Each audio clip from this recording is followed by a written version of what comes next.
Então, hoje a gente vai falar sobre alguns exemplos dos polímeros de adição e eu vou, tentar relacionar esses exemplos com os mecanismos que a gente já viu. Então, para começar, assim, de polímeros de adição, o que a gente pode classificar como sendo o polímero mais importante é o polietileno. Então, o polietileno, quando a gente fala, vai ver assim sobre polietileno, a gente vê que tem assim ainda tem alguns nomes específicos, né? Assim, não é só polietileno, é uma classe bem grande, mas a gente tem alguns nomes, alguns tipos de polietileno. E aí, quando a gente olha os números, né, de simbologia de reciclagem de termoplásticos, ainda é tamanha a importância desses tipos de polietileno, ainda tem uma separação em relação a esse tipo, né? Então, o que recebe o número 2 é o polietileno de alta densidade e o que recebe o número 4 é o polietileno de baixa densidade. Então, o volume que se utiliza desses polietilenos é tão alto que até para facilitar depois a reciclagem, ainda a separação, ela separa por esses tipos de polietileno. O primeiro polietileno que foi fabricado foi o polietileno de baixa densidade. Então, aqui, o polietileno de baixa densidade, a primeira vez que ele foi produzido em laboratório foi em 1933.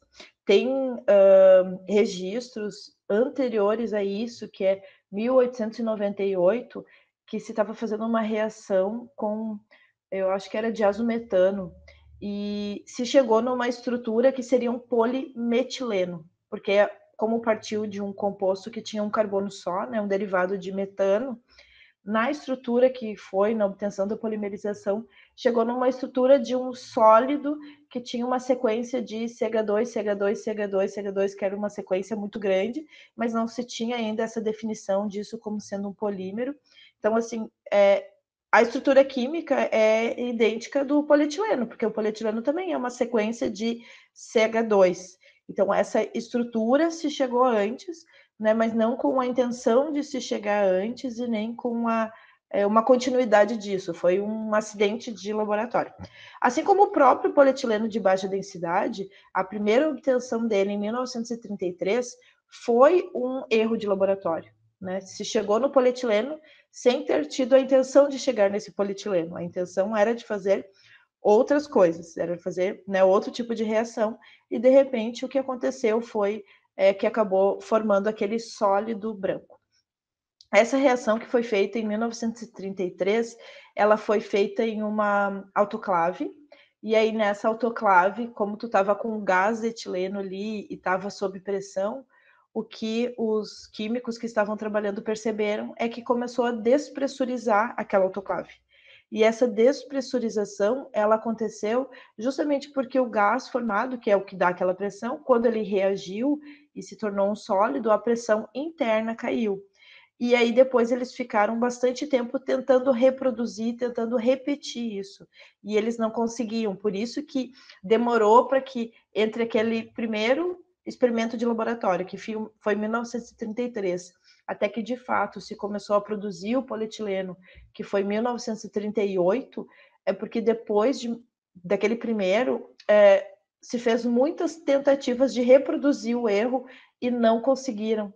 Então, eles ficaram tentando descobrir o que eles tinham feito de errado daquela primeira vez para tentar fazer de novo e aí dominar o processo. Então, por isso que acabou demorando bastante. E esse polietileno, que começou a ser produzido em 1938, era o polietileno produzido pelo mecanismo radicalar. Então, o mecanismo radicalar gera um polietileno, que é um polietileno ramificado, e é esse polietileno de baixa densidade. Em 1953, foi desenvolvido daí um outro tipo de polietileno, utilizando uma outra tecnologia, que foi essa de complexo de coordenação, e em 1955 começou a ser produzido. E aí esse polietileno, que é de 1955, é o polietileno de alta densidade.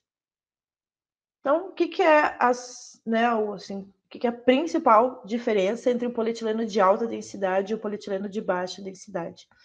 É o tipo de cadeia. O polietileno de alta densidade, ele é feito por um mecanismo que deixa a cadeia linear. E o mecanismo que se utiliza é o de complexo de coordenação. Mas qualquer mecanismo de polimerização que deixasse esse polímero linear, como aniônico e complexo de coordenação, poderia ser usado, mas se utiliza complexo de coordenação. E o polietileno de baixa densidade, que é o polietileno ramificado, ele é feito por um mecanismo que gera ramificações, que poderia ser o mecanismo radicalar ou catiônico, mas no caso do polietileno de baixa densidade, se utiliza o mecanismo radicalar. E esse mecanismo, que é aquele que começou a produção lá em 1938, é o que se utiliza até hoje para a fabricação de polietileno de baixa densidade. No caso do polietileno de alta densidade, se usa o mecanismo de complexo de coordenação, e tem um outro mecanismo que também é dessa época da década de 50, que é o mecanismo que utiliza íons de cromo. Também é utilizado, assim como o de complexo de coordenação.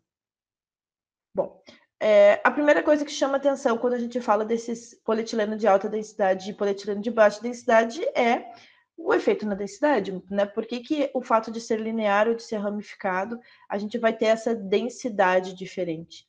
Então, aqui, o que a gente percebe no polietileno de alta densidade? Como ele é totalmente linear, pode ter uma aproximação maior das cadeias poliméricas, tem um empacotamento.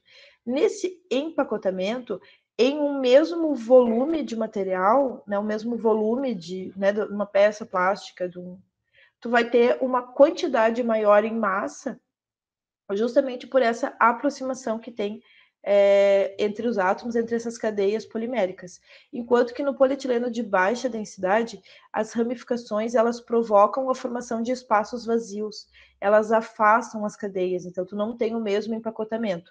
E isso faz com que a densidade seja menor. Então, esse é a primeira diferença, né? Quando a gente fala de, tá, mas a escolha de um mecanismo e o outro, ela vai interferir nas propriedades, e a primeira propriedade que a gente percebe de diferente é a densidade, que é até o que gera o nome desses polietilenos. Então, essas diferenças, né? Então, não apenas na densidade, mas a gente vai ter algumas características, como, por exemplo, cristalinidade. A cristalinidade é a formação de uma estrutura tridimensional organizada. E nessa estrutura tridimensional organizada, as cadeias ficam mais próximas e tem mais ligações intermoleculares atuando, o que vai melhorar propriedades mecânicas. A gente comparando o polietileno de alta densidade e de baixa densidade, a gente vê que é mais provável a formação de uma estrutura tridimensional organizada com aproximação dos átomos, né, a aproximação das cadeias, no polietileno de alta densidade. Então, sim, esse aqui é um polímero que se atinge maiores níveis de cristalinidade, enquanto que o polietileno de baixa densidade, ele vai ser menos cristalino por não permitir esse empacotamento. Vai ter regiões ali de cadeia em que pode ter essa aproximação, mas numa taxa, numa proporção bem menor do que do polietileno de alta densidade. Além da cristalinidade, também tem a questão da temperatura, né, que é a temperatura de processamento ou de amolecimento. Então, como esses materiais eles são termoplásticos, tem uma temperatura que é a temperatura em que vai acontecer o amolecimento desse material, e aí tu pode fazer processamento, pode mudar o formato, pode misturar outras coisas. O fato do polietileno de alta densidade ele ser mais compacto, ele ter maior proximidade das cadeias, e por isso ele tem maior intensidade de ligações intermoleculares, faz com que ele tenha uma temperatura de processamento mais alta.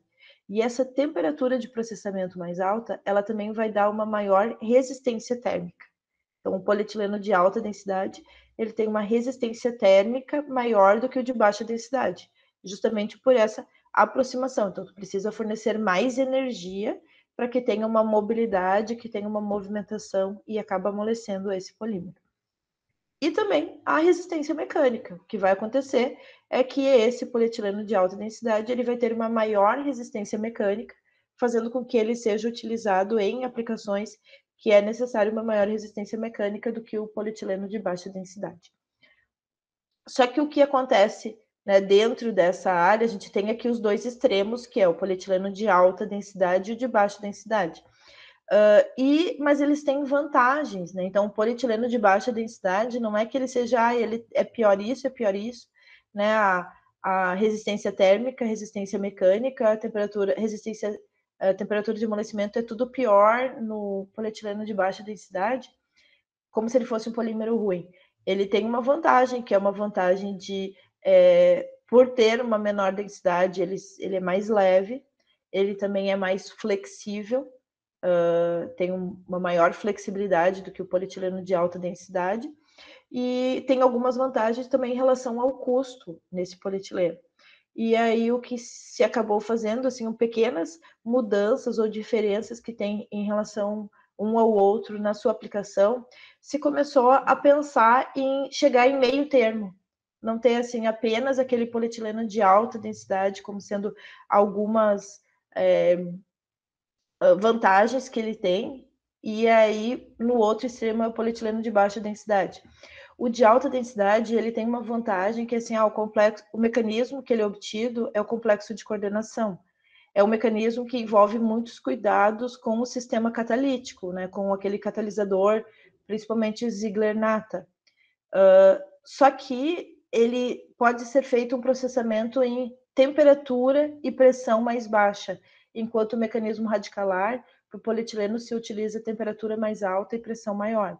Então, também tem vantagens no processamento do polietileno de alta densidade. E aí surgiu um outro tipo, que é o polietileno linear de baixa densidade. Então, tu ter vantagens de ter uma cadeia linear, mas tu juntar com a possibilidade de ter um afastamento das cadeias, que é o que acontece no polietileno de baixa densidade. Como é que funciona? Aqui, só para vocês lembrarem, né, o que é uma estrutura de polímero ramificado. A gente fala que o polímero ele é ramificado quando ele tem ramificações poliméricas.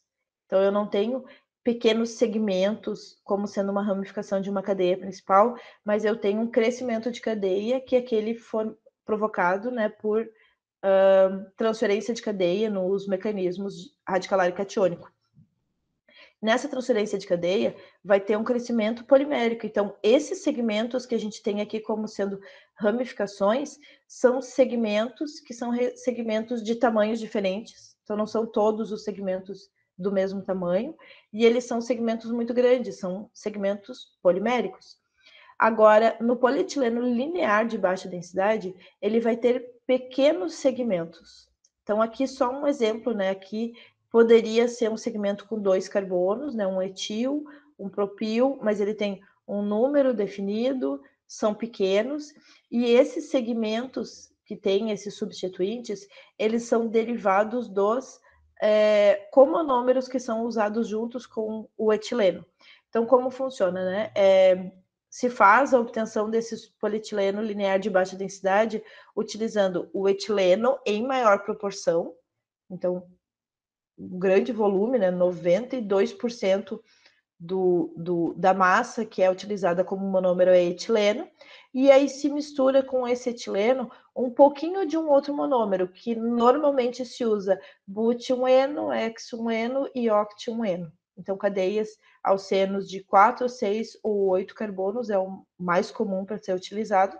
E no momento que polimerizar, vai polimerizar apenas a ligação dupla. O resto que ficar vai ser essa substituição nessa cadeia principal. Então, esses polietilenos lineares de baixa densidade, eles foram criados, começou a ser produzido, assim, os primeiros ensaios no final da década de 70, mas uma produção que começa a ser significativa surgiu em 1980.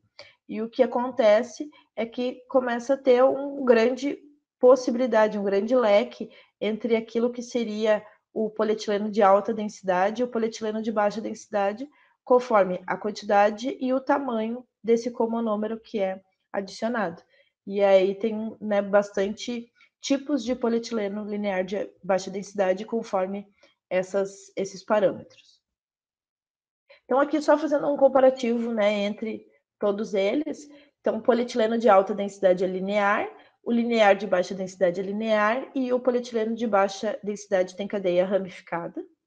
Esses dois são obtidos por complexo de coordenação, então o polietileno de alta densidade e o linear de baixa densidade são obtidos pelo complexo de coordenação e o polietileno de baixa densidade é obtido pelo mecanismo radicalar. Na obtenção do polietileno de alta densidade, se utiliza, né, na maioria das vezes, apenas etileno, só que um pouquinho de comonômero né, para conseguir atingir algumas propriedades, se percebeu que é vantajoso. Então, ele ainda é classificado como polietileno de alta densidade, mesmo tendo até 2% de um comonômero. Agora, o polietileno linear de baixa densidade, ele tem de 5 a 8% de comonômero. Então, tu coloca ali butioneno, hexoeno, de 5 a 8%, e o restante é etileno. Enquanto que o polietileno de baixa densidade se utiliza apenas etileno como monômero. O que vai diferenciar eles é realmente essa densidade. Então, entre aquilo que é o polietileno de baixa densidade, que é o 0,92, e o de alta densidade, que tu classifica a partir de 0,94, o polietileno linear de baixa densidade ele pode estar mais próximo do de baixa densidade, se utilizar mais comonômeros de tamanho maior, né, com 8 ou 10 carbonos, e se ele tiver uma densidade maior, próxima do de alta densidade, é quando se usa menos comonômero e ainda os comonômeros de tamanho pequeno. Então, ele vai estar dentro desse espectro, né, entre o de alta e de baixa densidade, conforme o tipo e a quantidade de comonômero que é adicionado. E aí ele vai ter, se ele tiver uma densidade menor, mais próximas de 0,92, ele vai ter características mecânicas mais próximas do polietileno de baixa densidade. Se a densidade for mais alta, próximo do polietileno de alta densidade, que é 0,94, ele vai ter características mais semelhantes com polietileno de alta densidade. Mas o principal critério que se utiliza é a densidade, para classificar ele como PAD, LBD ou PBD. A temperatura de amolecimento, que é esse TM, o que tem maior temperatura de amolecimento é o polietileno de alta densidade, que é maior do que 130 graus Celsius, e o polietileno de baixa densidade é 110. E o polietileno linear de baixa densidade, dependendo do tipo e da quantidade de comonômero, ele pode ter. Então, ele sempre vai ficar em valores intermediários, né? Conforme a cadeia, se ela for mais semelhante com um polietileno de alta densidade linear, mais próximo do 130 vai ser a temperatura de amolecimento. Quanto mais parecido uma cadeia com a estrutura do polietileno de baixa densidade, menor vai ser essa temperatura de amolecimento.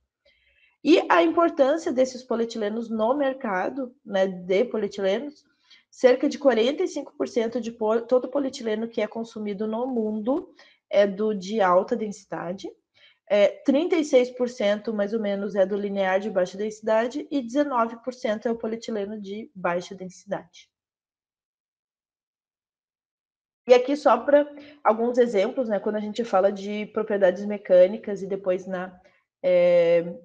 o que se faz com esses polímeros, ele está bem relacionado com a resistência mecânica que ele tem.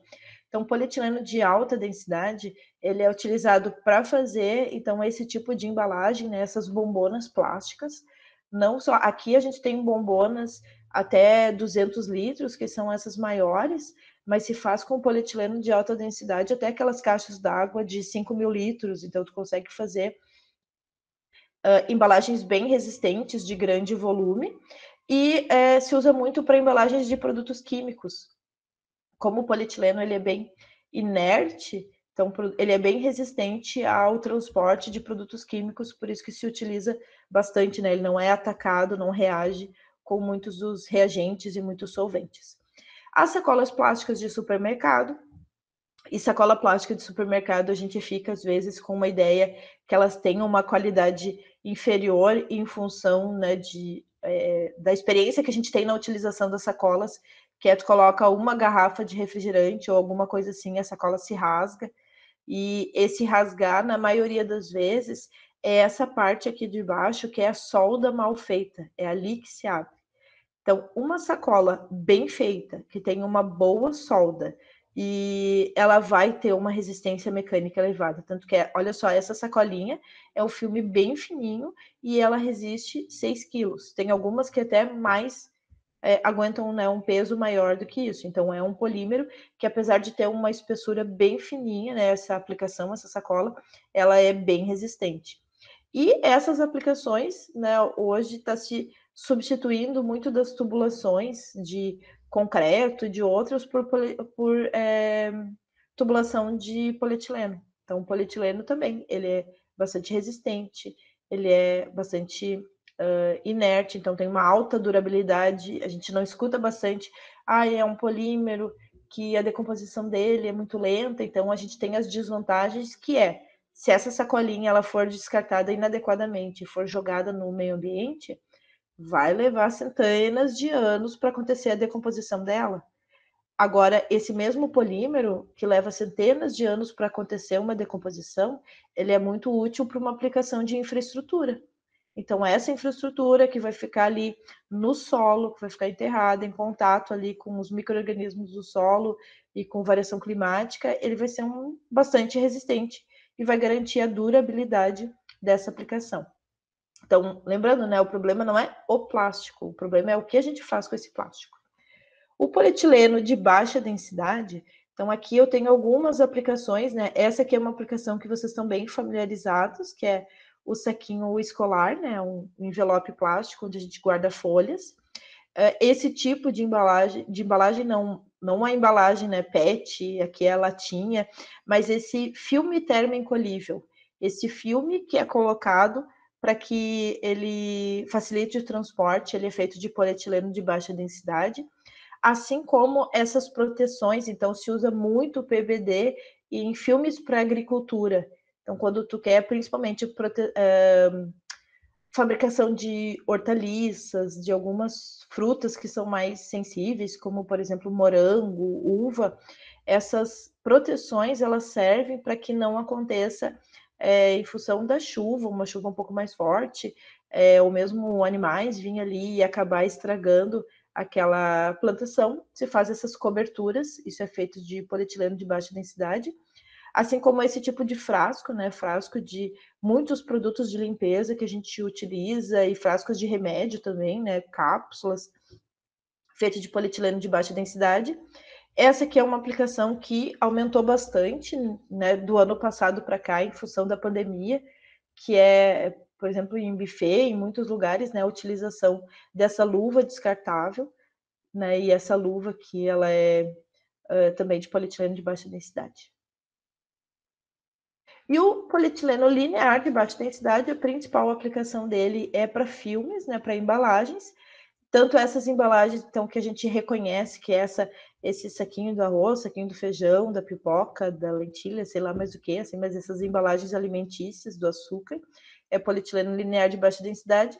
E esse aqui é um tipo de mangueira flexível, ela não é muito resistente, mas é comum a utilização dela, como ela é uma madeira bem flexível, né, ela é bem macia, se faz uns furinhos para fazer a irrigação de hortaliças, também é uma aplicação. É uma das poucas aplicações do polietileno linear de baixa densidade que não é no mercado de embalagens, é para fabricação desse tipo de mangueira. Bom, o segundo polímero é o polipropileno. Então, o polipropileno, ele é um polímero que a primeira vez que se tentou fazer ele foi lá em 1933, quando se fez acidentalmente o polietileno e se começou a trabalhar no desenvolvimento e tentativa de fazer um polietileno no mecanismo radicalar. Da mesma forma, é uma ideia assim meio lógica que a gente tem, né? Bom, essa reação é uma reação de adição que está acontecendo com o etileno. Será que ela também não aconteceria com o propileno?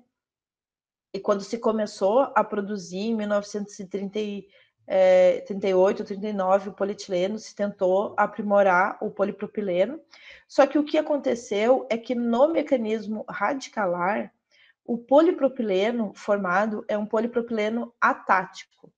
E aí a gente volta para aquilo que a gente tinha visto no final da última aula, que é a questão de polímeros estéreo específicos. Um polímero que tem uma cadeia atática é um polímero que esse ligante, dentro daquela configuração de quiralidade, aqui eu tenho eu tenho os dois carbonos da cadeia, tem um hidrogênio e tem um substituinte, que é o substituinte metil, porque é um polipropileno. E o que acontece? Ele pode estar aqui assim em diferentes configurações. Um atático é aquele que esse ligante ele vai estar de forma totalmente aleatória ao longo da cadeia. Para frente, para trás, para frente, para trás, vai estar, né, não tem regra nenhuma. Um sindiotático ele tem esse ligante, ele está de forma alternada, para frente, para trás, para frente, para trás, para frente, para trás, ele vai estar sempre alternadamente. E um isotático, ele vai ser todos para o mesmo lado, ou tudo para frente ou tudo para trás. Né? E o que acontece? O único mecanismo que gera um polímero isotático é o mecanismo de complexo de coordenação. Então, o polipropileno que foi fabricado antes de existir o mecanismo de complexo de coordenação, ele era fabricado pelo mecanismo radicalar e ele tinha um polipropileno que era um PP atático. Esse PP atático, o sólido que se formava, era um sólido grudento. Era um sólido que ele parecia assim, ele era, né, um desempenho semelhante ou pior do que uma parafina, pior do que uma vela. Era um sólido assim, nhaca, assim, sabe? Um sólido grudento, e ele não servia para fazer coisas. Então, se abandonou e não se fazia polipropileno. Mas quando surgiu, quando se criou o mecanismo de complexo de coordenação, se começou a fazer com polietileno e se fez o polietileno de alta densidade, também se trabalhou com o polipropileno e se chegou nessa estrutura, que é uma estrutura isotática, que faltou uma letra. Isotático. E o isotático, ele forma uma rede cristalina. Então, esse polipropileno, ele tinha uma característica de alta cristalinidade, fazendo com que ele fosse um polímero sólido e bastante resistente. E aí, em 1957, se começou a produção de polipropileno. Essa produção de polipropileno, ela começou, então, nesse mecanismo de complexo de coordenação. Ela formava, né, durante os primeiros 25 anos de produção de polipropileno, ela tinha um subproduto do processo, ainda formava um pouquinho de PP atático, que ele era separado, ele tinha que ser por solubilização, como ele era mais solúvel, ele era separado do PP isotático. E uma das aplicações, só para vocês terem uma ideia de como é que era o aspecto dele. Quando a produção de polipropileno gerava bastante PP atático, as empresas vendiam para as indústrias de cola. Então, empresas que fabricavam adesivo compravam o PP atático, que era o subproduto da produção de polipropileno, e ele era utilizado na fabricação daquela cola Prit, a cola em bastão, cola escolar. Então, aquele tipo de cola pastosa, ela era feita com o PP atático, e então vocês podem ter uma ideia de como é que era o aspecto dela. Né? Também outras aplicações do PP atático eram nesse segmento, então fabricação de massa de vedação, tudo usando essa característica, que era uma característica de ser moldável e de ser também grudento, né? Por isso que ele era destinado para a indústria de colas. Mas aí o que aconteceu, né? Vai se desenvolvendo a indústria de polimerização, e se desenvolve novos catalisadores de complexo de coordenação. Hoje, a fabricação de polipropileno isotático é uma produção bastante eficiente, não gera mais subproduto de PP atático que precisa ser separado. Então, tem um grande rendimento na fabricação dessa cadeia isotática. E aí o polipropileno, com o desenvolvimento dessa nova tecnologia, né, dessa nova geração de catalisadores, de mecanismo de complexo de coordenação, cada vez mais a gente tem novas aplicações para o polipropileno. Então aqui eu colocar alguns exemplos, né? Esse tipo de cadeiras, né, que são as cadeiras de mais de design, são essas cadeiras plásticas. A maioria das cadeiras plásticas que vocês olharem, elas vão ser de polipropileno. Então, esse tipo de cadeira, assim como essas aqui, que são essas cadeiras de bar e de lancheria, as tampinhas de garrafa, até, se a gente for aqui assim, para-choque, então olha só dentro do leque de aplicações, desde aplicações de embalagens, né, como essas embalagens aqui, que são aquelas que vão para o freezer e vão para o micro-ondas, embalagens de alimentos, né, como de sorvete, de margarina, de nata, são feitos com isso. Essas seringas, né, são feitas de polipropileno. Aqueles recipientes que a gente tem de laboratório, o Becker de laboratório, né, aquelas pipetinhas que a gente utiliza, tudo que isso que é material plástico é de polipropileno, então é um polímero bastante utilizado.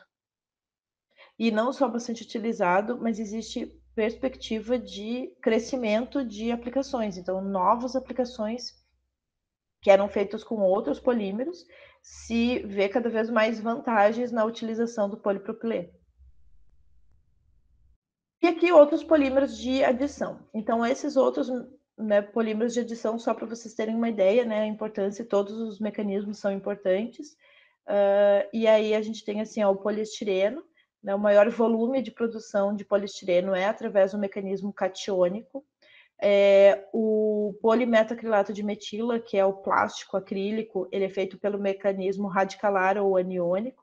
O PVC, ele é fabricado pelo radicalar, SBR pelo aniônico, o EVA é pelo mecanismo radicalar, metilcianoacrilato, que são aquela cola super bonder, então a cola super bonder é feita pelo mecanismo aniônico. Copolímeros em bloco também são feitos pelo mecanismo aniônico. A gente vai ver que os copolímeros em bloco são copolímeros, então é mais de um monômero, só que ele é em bloco, por quê? Porque primeiro tu adiciona um monômero, deixa ele reagir completamente, depois que consumiu, tu adiciona o segundo monômero. Então, esses copolímeros, os monômeros não vão reagindo de forma aleatória, e aí a gente não tem uma cadeia que é totalmente aleatória.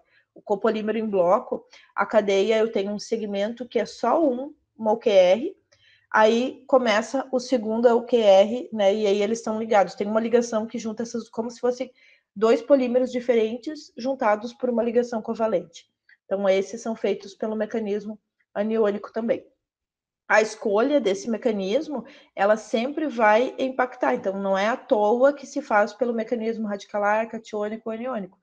Vai dar, cada mecanismo desse vai dar algumas características, e aí essas características que daí depois tu vai definir, né, a aplicação, o que vai ser mais adequado. Então, se ele vai ser linear ou ramificado, se vai ter uma distribuição de massa molar mais ampla ou mais estreita. Então, a chegada, né, a escolha desse mecanismo normalmente envolve, né, bastante tempo de pesquisa de laboratório. Então, assim, dentro da história do poliestireno, por exemplo, assim, foi testado com diferentes mecanismos e se chegou à conclusão que com o mecanismo catiônico ele acabava dando melhores, então, tanto melhor forma de processamento como de propriedades mecânicas, certo?